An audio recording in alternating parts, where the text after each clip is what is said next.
Hello everybody, Martician here. Today we are going over patch notes 1.0.9.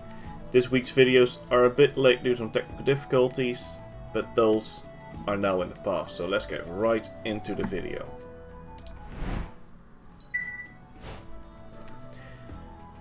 Same as always, it's divided in balance changes, gameplay changes and bug fixes.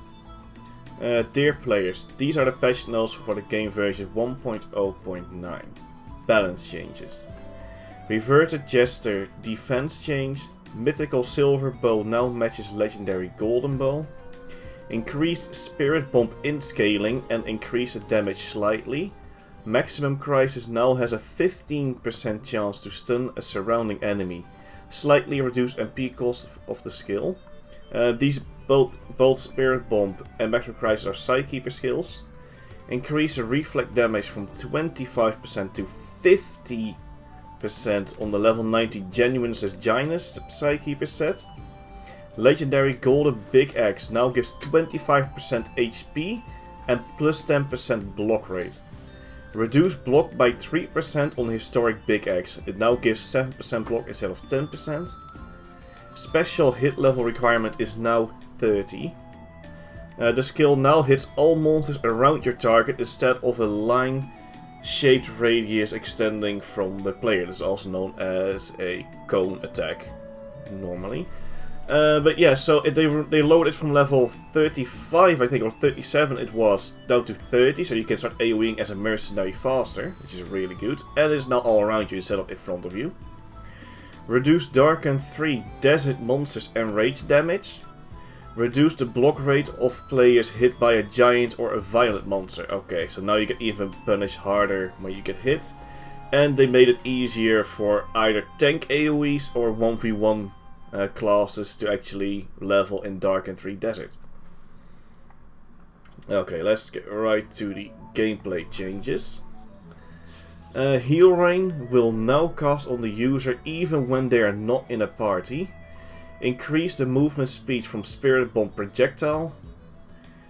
Can only use one scroll related to the player's speed at a time, so you cannot use a scroll of sprint and a velocity scroll at the same time anymore. Added interface lock button on mobile. State of the toggle button on the top on the mobile is now saved when teleporting / relogging. There is now a separate button to jump and start / stop flying on mobile. This is really nice.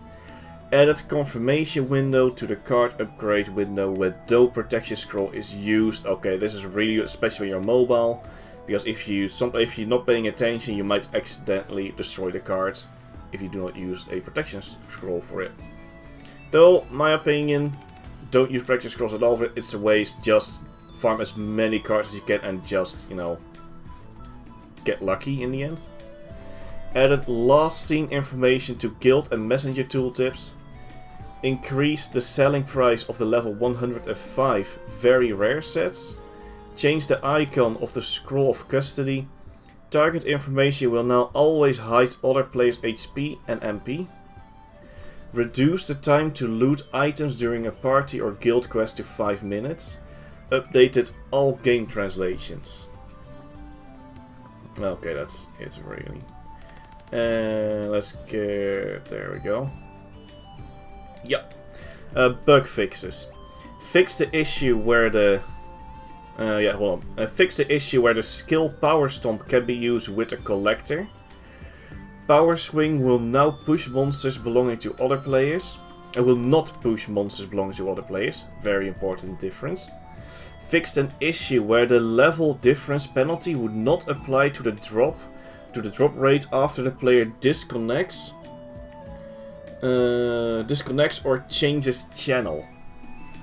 Fix the issue where a player could stay inside the Iblis Temple boss zone after the quest ended, because normally that's a zone you cannot be if you do not have that quest. You can no longer transfer guild leadership to an offline player.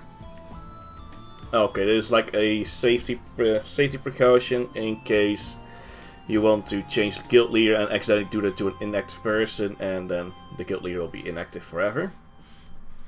Fix Octopus Yellowhead Mill using female text. Fix the wrong dialogue in the Rionan questline. Fix the wrong flag of the Cloak of Poland. Ooh. At least they finally fixed it, because that took a very long time. Other games. Other changes. Other games, not sure how I got on that. But other changes. Party and guild quests can also be done on Channel 2 on La Wolf, Mia, Glaven, Totemiya and Mushboy and Burudeng servers. So before this you couldn't do any of the party or guild chain quests, or quests rather.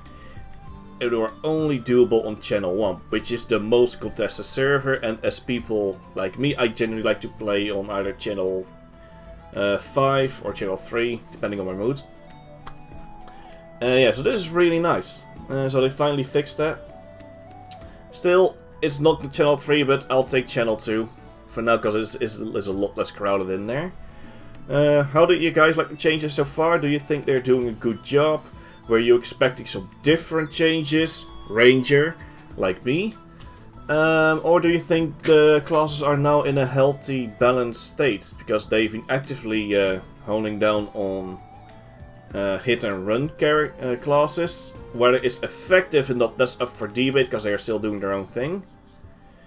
But still, I do like that they do keep these balance changes almost every week. Because it sees that they look at what's happening and they do care. They might not do a good job at it, depending on your opinion, but they at least try to do something, unless PC Flight back in the day. Anyway, that's it for me. I'll see you guys next video. Martician out. Bye bye.